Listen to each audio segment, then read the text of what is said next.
తప్పు చేయడం వల్లే టీడీపీ అధ్యక్షుడు చంద్రబాబు నాయుడు సిబిఐ ఎంక్వైరీ అనగానే కాలుగాలిన పిల్లిలాగా తిరుగుతున్నారని వైఎస్ఆర్ కాంగ్రెస్ పార్టీ నాయకురాలు రోజా ఎద్దేవా చేశారు. అదే సిబిఐ జగన్మోహన్ రెడ్డిపై ఎంక్వైరీ మొదలుపెట్టినప్పుడు తెలుగుదేశం నాయకులు పండుగ చేసుకున్నారని విమర్శించారు. విశాఖపట్నం పార్టీ కార్యక్రమంలో పాల్గొనడానికి వచ్చిన ఆమెకు ఎయిర్పోర్ట్ లో అభిమానులు ఘన స్వాగతం పలికారు. టీడీపీ నాయకుల ద్వంద్వ వైఖరిని ప్రజలు గమనిస్తున్నారని చెప్పారు. ఒకప్పుడు పదవుల కోసం రాజశేఖర రెడ్డి పంచె అంచు పట్టుకుని తిరిగిన నాయకులు ఇప్పుడు తన వైపు రాలేదని, వైఎస్ జగన్మోహన్ రెడ్డి ఏనాడు బాధపడలేదని తెలిపారు. ప్రజల అభిమానం పుష్కలంగా ఉన్న ఏకైక నాయకుడు జగన్మోహన్ రెడ్డి అని స్పష్టం చేశారు రోజా.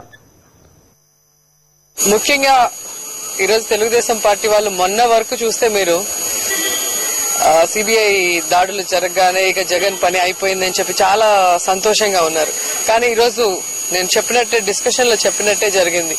ఎప్పుడూ కూడా రాజకీయం లాగా చేయాలి, అంతేగాని పర్సనల్ వెంజెన్స్ తమిళనాడులో లాగా ఒక కక్ష సాధింపు చర్యలుగా చేస్తున్నారు వీళ్ళందరూ. ఇవన్నీ తిరిగి పామై వీళ్ళనే కాటేస్తుంది అని చెప్పడం జరిగింది. అదే విధంగా ఈరోజు తెలుగుదేశం పార్టీ అధినాయకుడి మీద ఈరోజు సిబిఐ ఎంక్వైరీ అనగానే కాలుగాలిన పిల్లిల్లాగా వాళ్ళు ఎలా పరిగెడుతున్నారో మనం చూస్తున్నాం. కాబట్టి నిజం నిలకడగా తెలుస్తుందని ఈరోజు జగన్మోహన్ రెడ్డి గారి మీద ఎన్ని వేసినా కూడా వీళ్ళు ఖచ్చితంగా భగవంతుడు ఆశీర్వదిస్తాడు, ప్రజలందరూ ఆశీర్వదిస్తున్నారు. కాబట్టి ఆయన బాటలో ఎన్ని ముళ్ళేసినా కూడా అవన్నీ కూడా పూల పాన్పులుగా ఆయనకి మారుతున్నాయి. మా అందరికి కూడా చాలా సంతోషంగా ఉంది.